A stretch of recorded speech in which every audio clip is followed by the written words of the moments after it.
le filament est mis.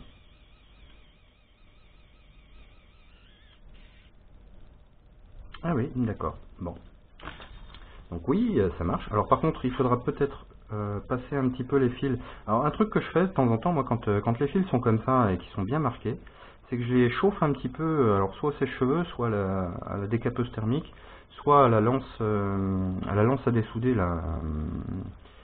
Voilà, mais faut pas les chauffer de trop, mais suffisamment de façon à pouvoir rendre une certaine élasticité au plastique et lui redonner en fait toute sa... Voilà, de façon à limiter ce genre de truc. Bon là je vais pas le faire, mais voilà. Alors logiquement si je fais ça, voilà, bon, a priori ça chauffe, on sent que c'est chaud.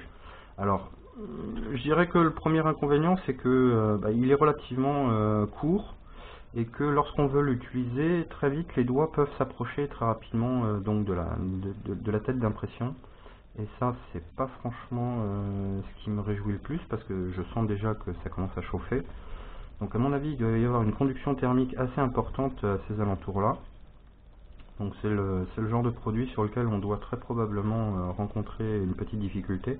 Je pense que quelques petits centimètres en plus pour séparer les boutons et les doigts de l'utilisateur serait pas un mal. Ceci dit, comme c'est pour des adolescents, bon, remarque à 14 ans on commence déjà à avoir des paluches, hein.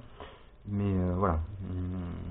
Alors après, peut-être qu'on peut aussi en faire tout simplement un extrudeur pour se fabriquer sa propre imprimante 3D. Pas sûr que ce soit ce qui est le plus efficace, mais bon, dans certains cas, ça peut toujours être sympa. On sait jamais. Voilà, alors après, qu'est-ce qu'ils disent? Machin, truc muche, appuyez sur le bouton vitesse, chargement de la vitesse, une LED lent, une de LED moyen, 3 LED rapide. D'accord. Si je fais ça.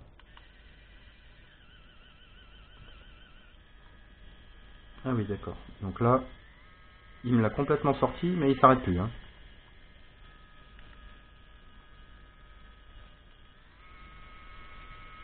D'accord, d'accord, on a compris. Ah oui, d'accord. Donc on appuie une première fois dessus pour sortir le filament, et puis on rappuie dessus pour arrêter le...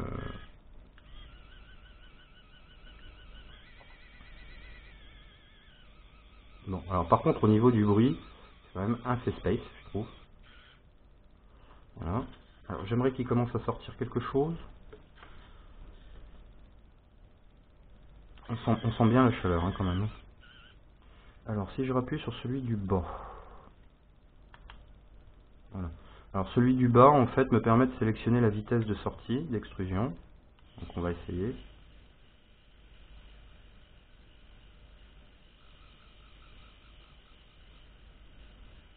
Ça peine un petit peu quand même, hein. C'est pas... Voilà. Donc là on commence à avoir déjà un petit truc qui apparaît en bout. Voilà. Bon. Voilà. Ça fait un bec.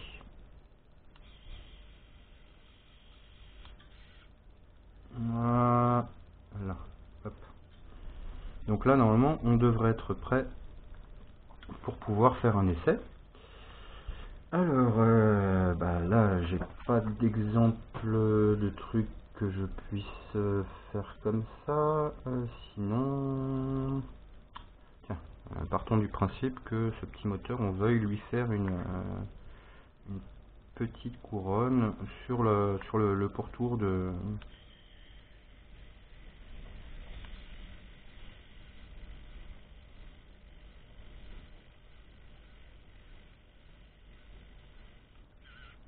Waouh, ah oui. Alors, ça colle pas sur le métal, évidemment. Il aurait peut-être fallu que le métal soit un peu plus chaud. Ceci dit, ça permet... Voilà.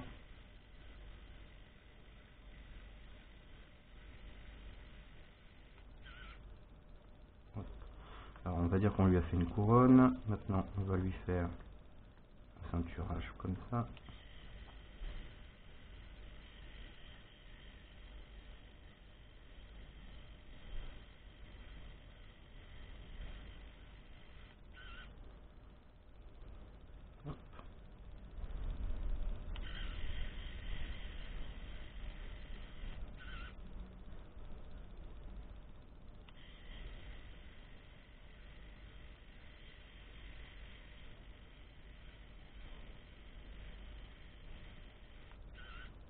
Hop.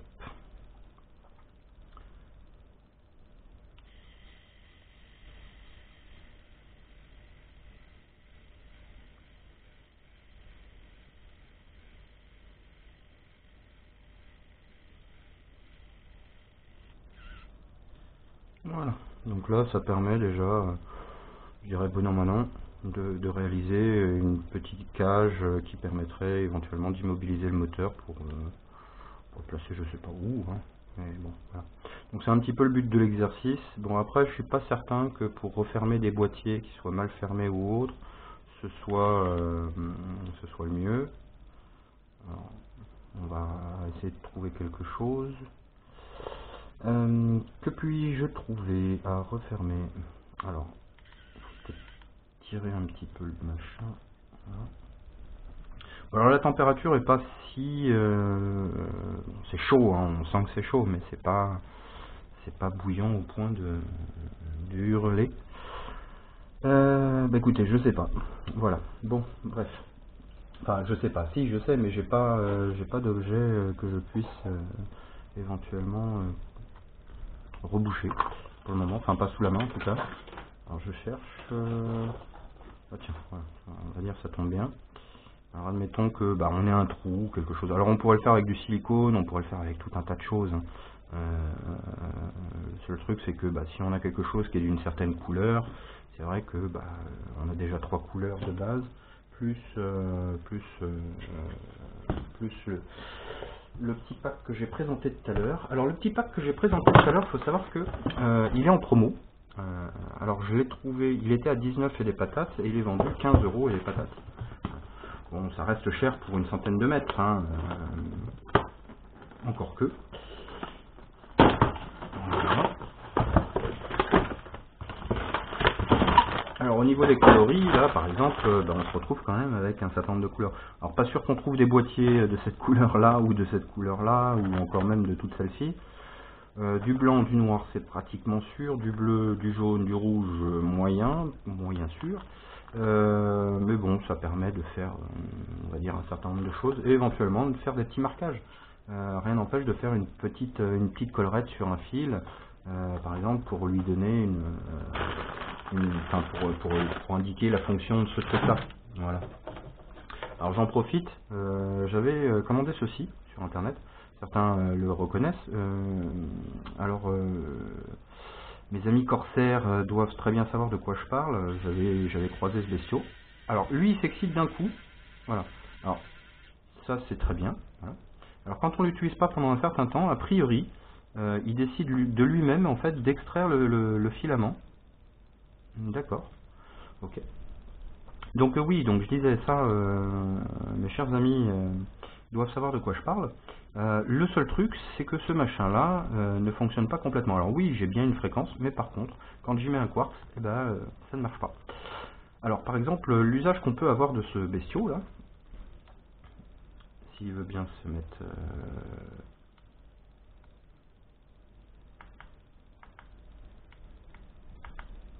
Ah oui, donc là voilà, il s'est remis à clignoter. Il clignote rapidement et puis quand il va s'arrêter de clignoter, je devrais pouvoir rentrer le filament. Voilà. Il faut savoir que si on l'utilise pas pendant quelques secondes, enfin un peu moins d'une minute apparemment, ou une minute, c'est pas top top. Alors j'aimerais bien que tu me sortes un peu de fil s'il te plaît. Voilà, merci, c'est gentil. Alors oui, donc je disais, ce truc là en fait malheureusement ne fonctionne pas. Alors en tant que fréquence mètre, très bien. Par contre pour le reste, il me sort, enfin il ne permet pas en tout cas de tester, c'est chaud. Il me permet pas de tester les quartz. Et c'est un peu dommage parce que c'est surtout pour ça que j'ai acheté. Si je voulais un fréquence mètre, j'aurais acheté un fréquence mètre. Donc voilà. Donc, imaginons qu'on soit un peu cochon, mais qu'on veuille juste fixer un peu la chose comme ça. Il suffirait éventuellement de rentrer la tête de la buse dans un des trous. Bon, j'ai pas de support, mais bon, c'est pas grave. Hop. De venir gaver un petit peu dedans.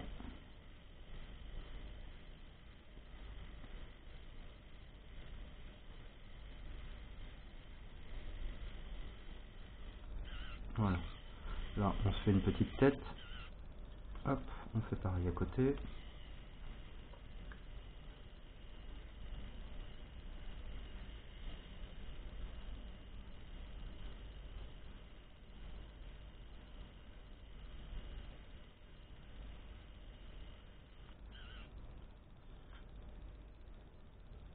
Voilà. On va faire les pieds à gauche.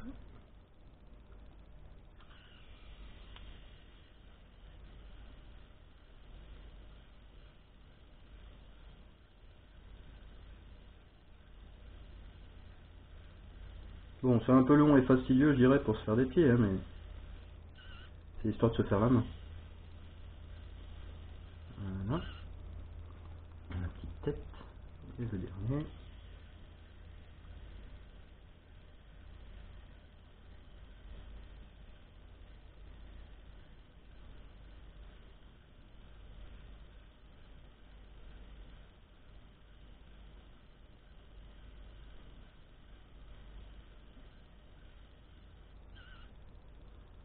Et voilà. Donc là, bon, ça nous fait un petit support gentil. Alors, j'aurais pu faire une épaisseur un peu plus importante, mais bon. Ouais, calmos. Une épaisseur plus importante, mais bon. C'est voilà. Ça m'a permis de faire mes 4 pieds assez rapidement, sans trop me casser la tête, sans voilà. Faut quand même sortir l'appareil, il faut rentrer le filament, attendre qu'il chauffe, mais bon. Ça me fait 4 petits supports et ça permet d'avoir un petit espace d'1 millimètre à peu près entre la surface sur laquelle on pose le board et voilà. Bon, et j'espère que cette petite présentation vous aura plu à mon bonnet. Voilà, j'espère que cette petite présentation de ce produit un peu, je dirais anecdotique, en ce sens que il n'a pas été acheté sur internet. C'est pas un dispositif électronique à proprement parler pour faire de l'électronique, mais c'est un petit outil qui, à mon avis, trouvera sa place chez vous ou chez quelqu'un que vous appréciez et que vous voudriez l'offrir, dans des cas d'utilisation comme celui que je viens de montrer ou tout autre. Enfin, je veux dire, un boîtier qui serait ébréché, par exemple, là j'ai un boîtier bleu. Si j'avais une cassure dessus, vous savez, ça arrive souvent quand ça se casse, ça fait un petit triangle qui se casse dans le plastique. Bon, là on y va avec ce petit stylo, on essaye de refaire un petit peu, en essayant de faire fondre le plastique d'origine de manière à ce que les deux matériaux s'agglomèrent un peu. Et puis éventuellement, on vient derrière, on recoupe avec un cutter ou on ponce, ou je ne sais pas. Mais je pense qu'à mon avis, ça peut trouver de nombreux usages. Je pense que la seule limite, c'est l'imaginaire, et je sais que vous ne manquez pas d'imagination. Donc sur ce, je vous dis à une prochaine vidéo, et en espérant que celle-ci vous ait plu, et que les prochaines vous plairont également. Et n'oubliez pas de mettre un petit pouce bleu, ou un pouce vers le haut, ou un pouce vers le bas. Mais si vous mettez un pouce vers le bas, dites au moins pourquoi, ou ce qui ne vous plaît pas dans la vidéo. Ok. Et si cette vidéo vous convient, dites-le aussi, ça me fait toujours plaisir de voir vos commentaires. J'ai déjà vu quelques commentaires assez sympathiques. Donc je suis preneur en fait, hein. Tout ce qui est positif, tout ce qui est, on va dire, réflexion qui vont de l'avant et qui mènent à quelque chose, ça me va. Allez, à plus.